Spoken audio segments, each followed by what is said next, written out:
just closed on the biggest listing sale I've ever made. $1.45 million sale. Can you believe it? No. It's crazy. That is crazy. 3.5% commission. Uh-huh. $50,000 commission. I'm still in shock that I was able to complete a transaction that compensated me at that level.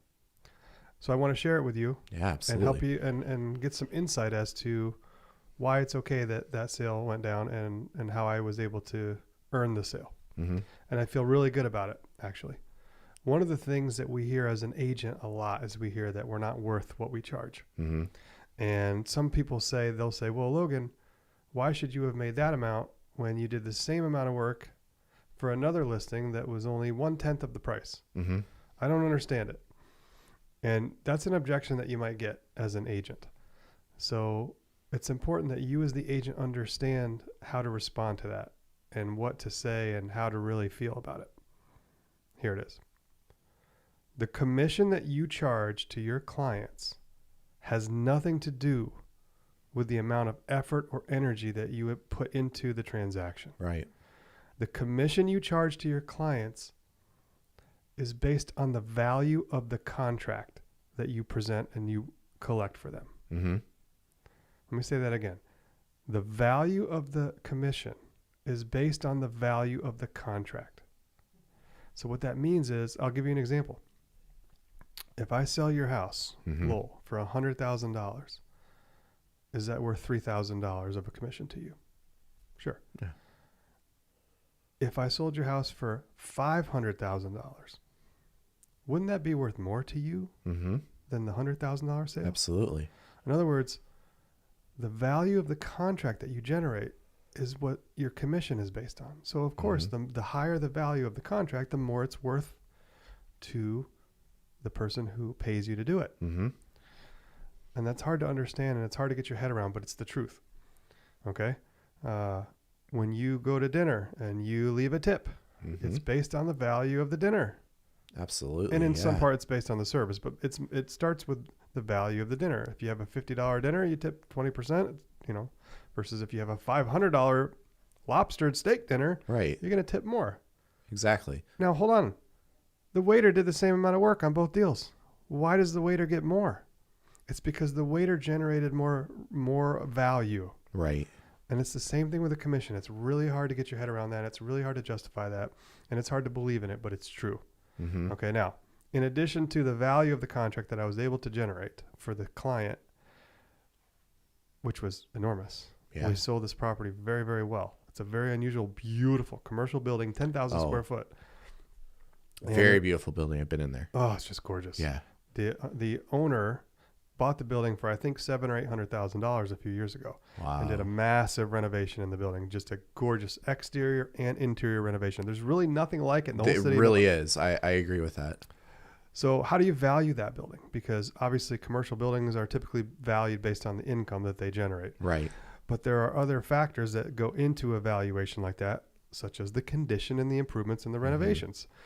If this property was sitting here right next to an identical property that had not been renovated to the tune of $300,000, $400,000, $500,000, $600,000 in renovations, but they bring in the same rent, are they still worth the same? No, they're not, because you have to account for the condition when you adjust the cap rate, the capitalization rate value. In other words, even if two properties bring in the same amount of money, one property, a buyer may pay more for one of the two properties because of the condition, which means that the capitalization rate or the cap rate on that property is lower, makes the value higher. Now, would you also put in include the amenities in the building as well? Sure, certainly. The condition, the amenities, the improvements, all the factors that increase appeal of the building. Right. Now, how did I get connected with this seller? It's a very interesting story. First and foremost, I was referred to the seller by one of the employees who happens to be a person in my sphere of influence. Oh, awesome. So I got an opportunity through a referral from a raving fan. Yeah. Isn't that great? So I did my listing appointment. I went over to the building. I introduced myself, and we got to know the seller a little bit, built some rapport. And I really it was a very interesting interview for me. I want you to imagine this, guys. My average sale price is probably in the $200,000 to $300,000 range. So I'm sitting across the table from a professional gentleman who I don't know, who doesn't know me, who only knows me through a referral from somebody he trusts. And he's interviewing me as well as some other commercial specialists and trying to decide who to list the property with. Remember, I'm a residential real estate broker. Mm-hmm. I don't do a lot of commercial. I'm not a commercial expert by any means. Right. And he's interviewing myself as an afterthought almost, because he's already interviewing commercial brokers that are specializing in commercial real estate. Right. I'm already at a huge disadvantage. So how do I earn that listing opportunity? What do I do? What do you think? What do I think? Yeah, what do you think? I mean, you got well, let's talk about it. I don't know. You have to build rapport somehow and show him some sort of expertise in what you're doing. Here's what I did. I sat down with him. I said, look, this is a beautiful building. Mm-hmm. I can sell the heck out of it. I have no doubt in my mind I can sell this building for you and I can get you top dollar. And he says, well, tell me more. What's your experience in commercial real estate? And I said, well, I'll be honest with you. I hardly have any. And you should see him. He went, oh, geez, what am I doing with this guy? Mm-hmm. But then I followed up and I said, but I know how to sell things. And that's what you need here. Mm-hmm. I know how to sell real estate. Well, that's what I was saying, expertise. Yes. You're an expert at selling things. I overcame the objection of not having expertise in commercial real estate by highlighting my ability and my confidence in my ability to market and sell, my ability to negotiate. I said, at some point in this transaction, we're going to get interest from a buyer. We might even get interest from two buyers at the same time. When we're in that situation, you're not going to care how much expertise I have in commercial real estate, because you're going to have a professional skillfully negotiating and driving maximum value and representing you in a very, very high level. So anything that I lack in the experience of commercial real estate transactions doesn't matter, because I have you. Mm-hmm. Nobody knows this building better than you do. You and I are going to build a beautiful marketing campaign. We're going to put all the information that our buyers need to know into the marketing package. So we're going to eliminate and minimize a lot of the questions that I would need to know from you anyway, because we're going to package them professionally. And then, of course, if a question comes in about the Cat 5 wiring or the triple net lease or the, you know, all the things that I don't necessarily know everything about, I'm just going to call you and you'll support me, right? He says, yeah, of course I would. I said, great. I got the rest handled. I know how to market this property. I know how to generate the buyers that we need. I know how to put it in the local marketing. I also know how to put it in the internet, the national marketing, the LoopNet, the CoStar, the other places that it needs to be. And to be honest with you, we don't know the value of this property because it's very, very difficult to analyze, because there's not a lot of comparables. So we're going to put a number out and we're going to see what happens. And we're going to be patient, because I can tell that you want to get max value and you're willing to wait for it. I'm willing to wait for it too. I'm willing to do a 9 or a 12-month listing if we need to, because I've dealt with you before through, as the other side of the transaction. I knew the guy through that third-party way, and I knew he wasn't going to be dropping his price. Mm-hmm. So I said, I respect that, and I'm willing to invest the time that it will take to get the price that you're looking for into this deal. I don't mind doing that. Mm-hmm. He was kind of blown away, to be honest with you. We had a great conversation. And he said, Logan, thank you for your time. Thank you for your interest. I need to conduct the rest of my interviews and make a decision. I said, great, I understand that. I'm looking forward to hearing from you. I'm going to start taking initiative, assuming that you're going to be calling me back, because I want to be the one that handles this for you. And I mean that. It's important to me. The decision obviously is up to you, but I want you to know that I want to be the one that handles the sale for you. And I will not let you down. Mm-hmm. And I closed with that. I said, I will not let you down, as I looked in his eyes, and I meant it. Mm-hmm. You guys, gals, when you're in a competitive listing environment, when you're trying to sell yourself and you're trying to differentiate yourself from other people who in theory or in reality have more expertise than you do, which if you're brand new, that's everybody, you have got to convey confidence. That's all you really have. You have to look the seller in the eye and say, I want to be the one that handles this for you, and I will not let you down, and you will not regret hiring me. I guarantee it. Mm-hmm. That's how you build yourself up into a viable candidate for the seller to select using you despite your lack of experience. So when you have lack of experience, you have to overcome that with some confidence, and you have to have at least a baseline of a value proposition. So I told him, I said, look, I'm going to market it here. I'm going to market it there. I'm going to market it here. and then I'm going to rely on the feedback and the showing traffic and the interest. And then when we generate activity, that's when I'm going to take over, and I'm going to represent you ethically and honestly and skillfully. And so when those conversations are going on that you're not privy to between myself and the buyer's agents, you're going to be treated and represented correctly by somebody who understands what he's doing and is going to leverage the situation to maximize your position. So that's what I leaned on. Now he took a couple days, went back around, called me back. I think another thing I did tell him was I offered to run some numbers with him in more detail. That was another thing I failed to mention. I said, look, regardless of what you decide, we should spend some time at the office. We should run numbers. I'll show you comps. I'll show you what I think the property is worth most likely and why. Because we are in an unusual situation where it's not cut and dry as to what this thing will be worth. So we need to be a little bit more analytical and go a little deeper on looking at comparable sales and making adjustments and then trying to go from there. Regardless of who you hire, this is something that you should do. And I'm happy to do that with you. I'd like to do that with you. I think it'll be a good exercise. If nothing else, you'll get another perspective to make a good decision when you decide, to move forward. You'll notice there what I said, what I didn't say was if you hire somebody else. Did you notice how that didn't come into the mix? Yep.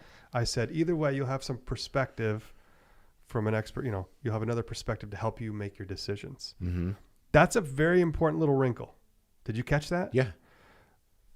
You will never hear me say if you hire somebody else, if you don't decide to hire me. Because you're showing doubt a little bit. Exactly.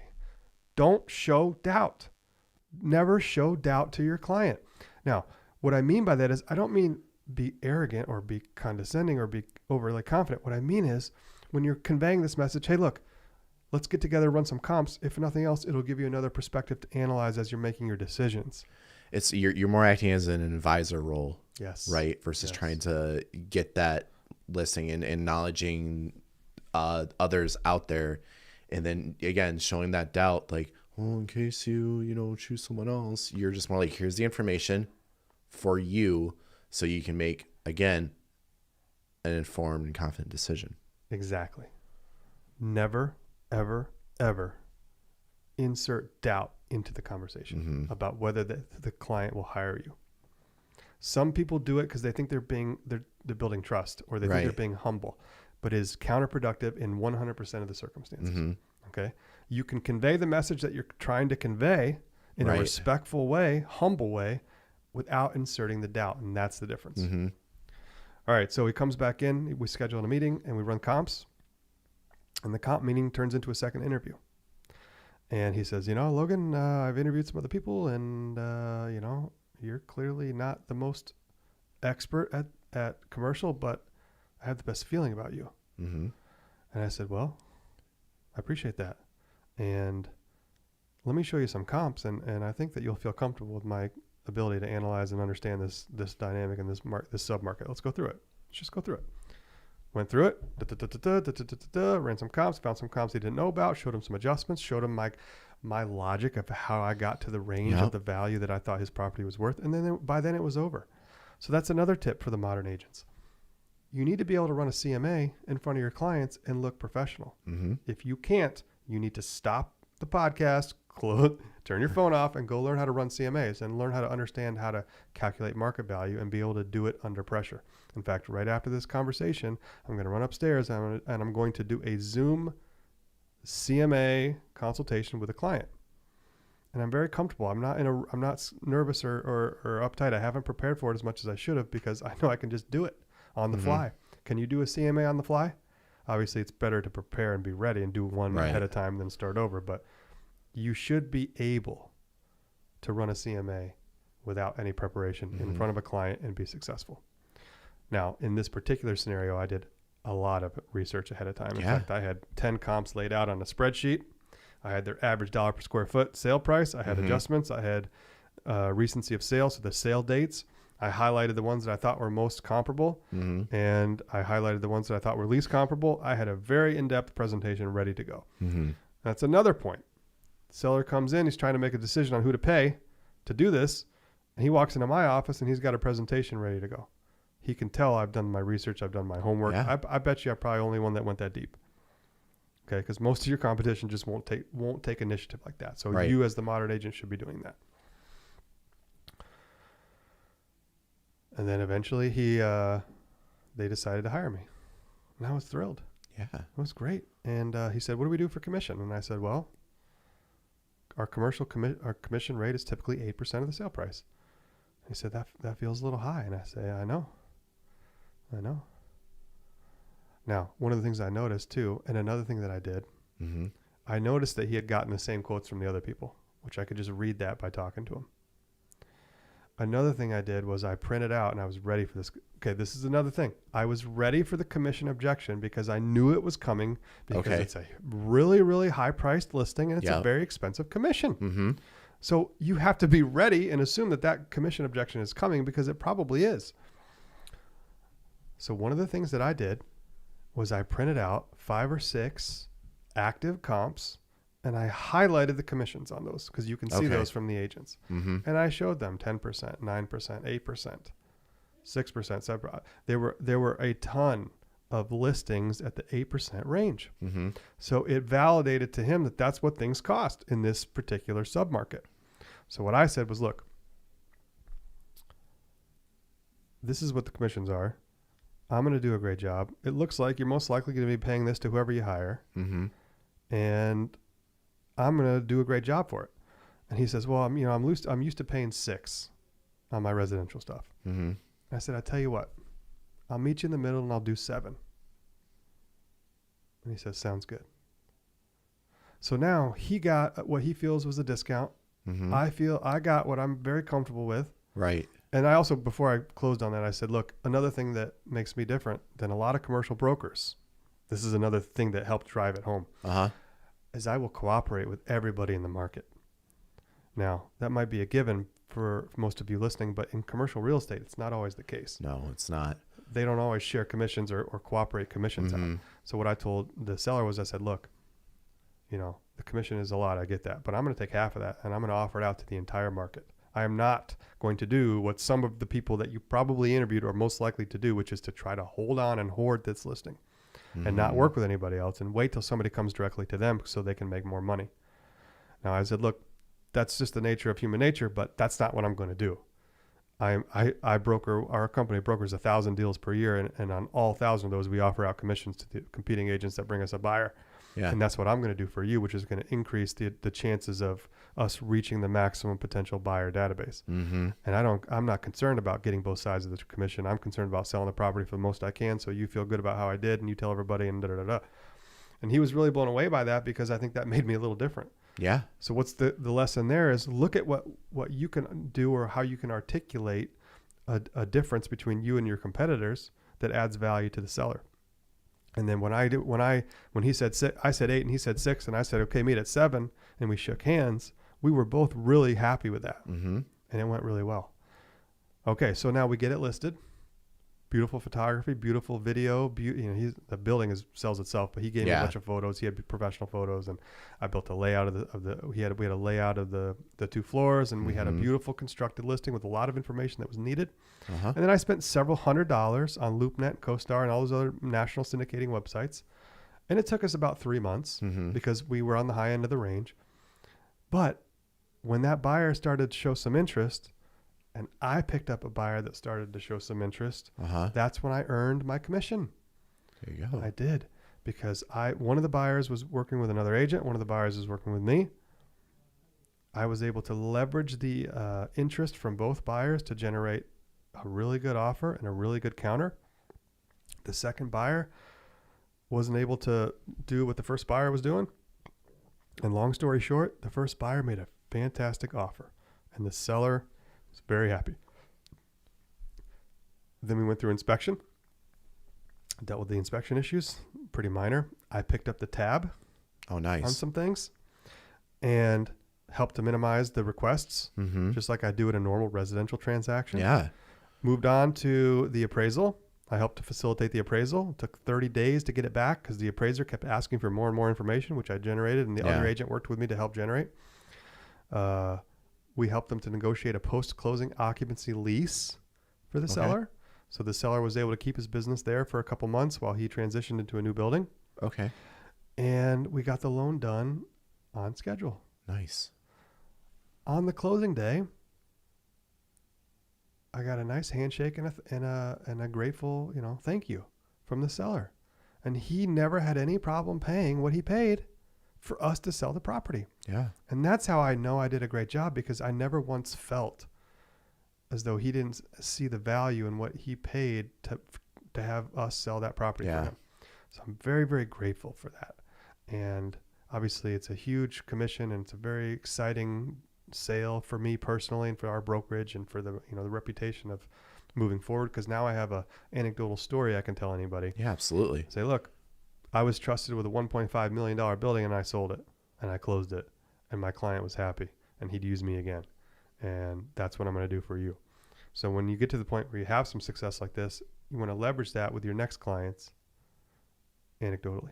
Mm-hmm. Also, another thing you'll notice is I put it out on social media. I promoted the fact that I closed that transaction. So I want everybody to know that, not because I'm showing off, because I want to demonstrate my expertise. Yeah. And that's what social media promotion can do in a situation like this. I was very quiet about it until it closed, because the seller is very private person, doesn't want his business being interrupted.